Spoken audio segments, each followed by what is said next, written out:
I congratulate my players. It's all their effort, all their job, and they did really well, much better than I did. The people, yeah, I jump. I think I touched the roof and then you can touch the roof. Yeah, it was super crazy moment. You are now a star in Indonesia.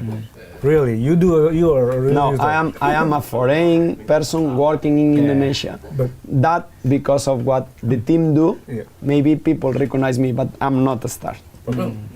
Okay, with the huge support from the supporter like we have in AFC Asian Cup, do you see it as a burden, or do you see it as a positive way to help them, to motivate the team? Yeah. How big? Very big, really big. With our people, we are almost undefeatable. Yeah. Only if you have penalties. If no, you cannot defeat us. So yeah, really, it's really good to. It's really good to play in front of our supporters. So for the opponent, is it intimidating?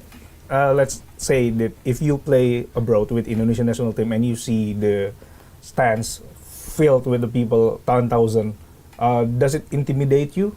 Like we intimidate the opponent? Sorry for what I will say. I don't wanna disrespect anyone. But we went to Thailand with 3,000 people in Korat, and we made them shut up. And we went to Thailand in Nothamburi, and we made them shut up. So depends on what you do on the pitch. But if Iran scores 6 goals and we don't score any, maybe the people not the same. So first from in the warming up, we need from the stands. Yes. Then when start the game, we need to fight, like I say, until champion. Sampai juara. And then the people upstairs will get connected. And this is, I think this is a good feeling we are sharing. And it's perfect. Yeah. Have you ever found challenging to adapt futsal Indonesia culture? At the beginning, when I arrived to the club, yes. In the national team, no. In the national team, it was funny because after 1 week, Ardian Sanur told me, hey coach, 1 week ago before you come, I have conversation with some BTS players that know you really well, like Rio, like Samuel, Sauki, like Iqbal.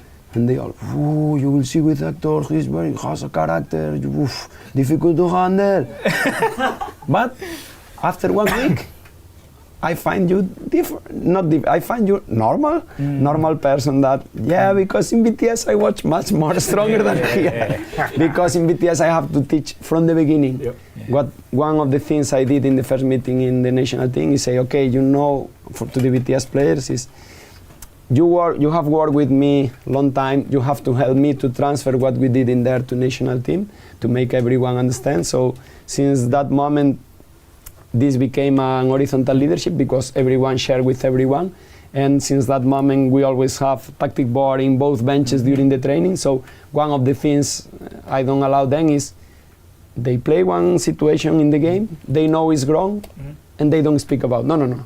If it's wrong, you must go. When you change to rest during the training, you must speak. If here I need, you pass me here because of this. So this is not only the coach sharing, is the player, after I implement everything, the player correct each other. For example, set piece, you could see that in this competition, sorry to say, I'm down to the earth and I don't have any ego, but I think we were the best thing in set piece. Attack and defense.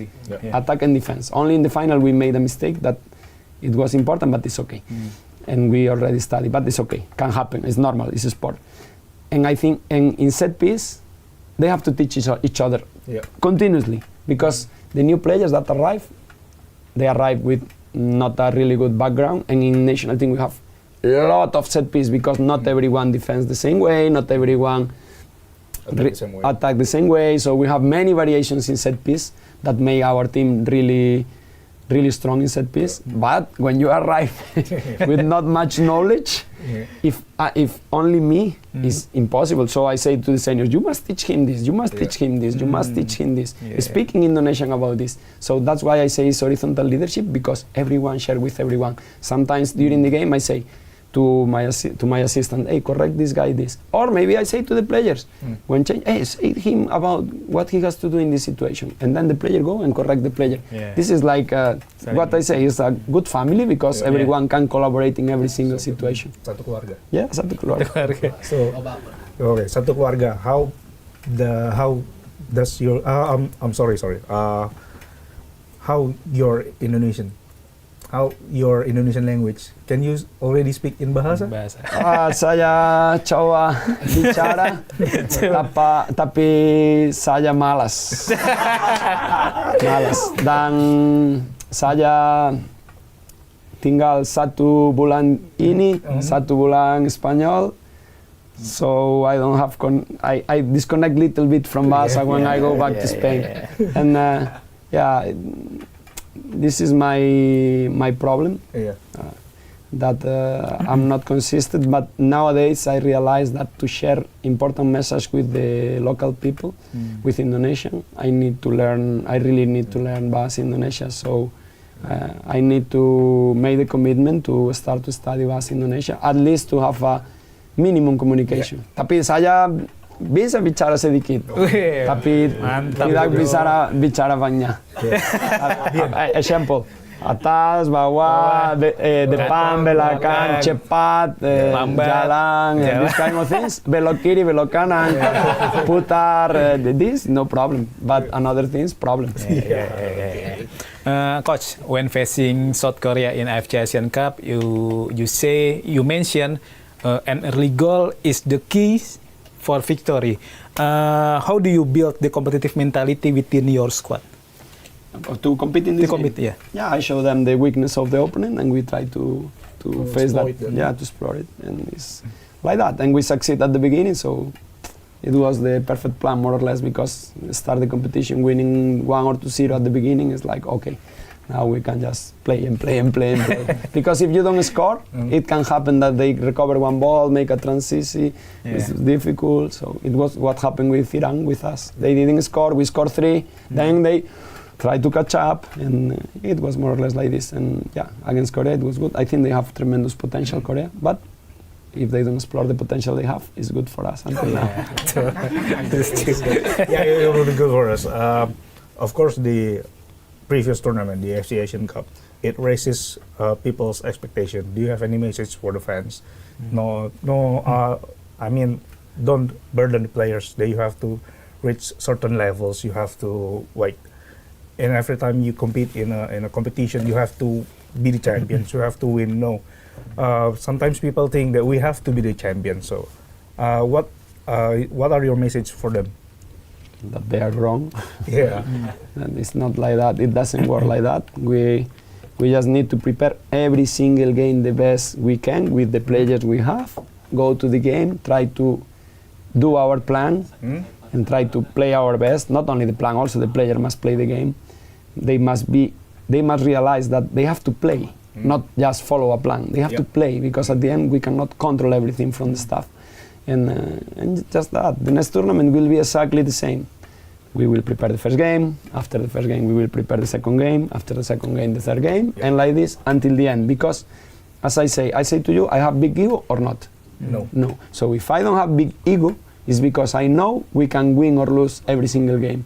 So if I don't have big ego after what we have done in here, how can people have this high expectation? Look, in BTS the first season, we lost 1 game in local league because the COVID situation that we play with only 5 players, and we lost one game in AFF. So it's 2 games. Okay. We became champions of PFL first time for BTS, AFF. The next year, we lost 1 game with Pendekar, the second PFL.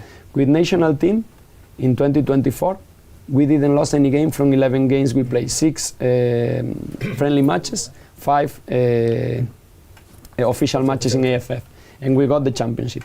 In 2025, we played the 4 Nations World Series, we lose with Argentina. We played another 4 Nations World Series, we lose with Latvia. Then we played 2 friendlies against Australia, and we won both, and we play in SEA Games, and we only lose with Vietnam, and became a golden medal. So in 2024 we didn't lose any game. In 2025 we lost 3, and we get with Unreal Dualai the China tournament. Okay, we lost 3 games, and then we prepare the AFC, and we lost 2 friendly games at the beginning before the competition with Tajikistan and Japan, and we won 3 and draw 2 games during the competition. So if after this background in 4 years losing 5 games, getting 2 PFL, one AFF club, one AFF national team, one SEA Games, and runner-up in penalties in the 6th penalty with Iran, the best national team in Asia. If I say you that we should not have expectations, is because a reason. Is because I have a real reason for that. What we should do is prepare well. And what supporters should do is, even we lose, they must be there. Because the day we lost with Vietnam, I really feel brave. I feel really bad because many people point our players. I don't care about myself, but as I say at the end when we got the medal, to speak bad about our players, you must be very sure they will not give their 100%. And my commitment with the spectators is, under my direction, our players will always give their 100%. Okay. Mantap. Coach Hector. Overall, how would you assess Indonesia performance at the AFC Asian Futsal Cup compared to your expectation before the tournament? Our players did it great. We did much better than my expectation. I think we could compete, but I didn't think we could compete that consistent all the games. We were super consistent all the games, just as is normal against Iran. Some minutes we were not really consistent, but I congratulate my players. It's all their effort, all their job, and they did it really well, much better than I did. If we have to congratulate someone, it's the players, the collective. Yeah, not me, not my staff. They did really well. So if you want to praise someone, all the merits for them because they did really well.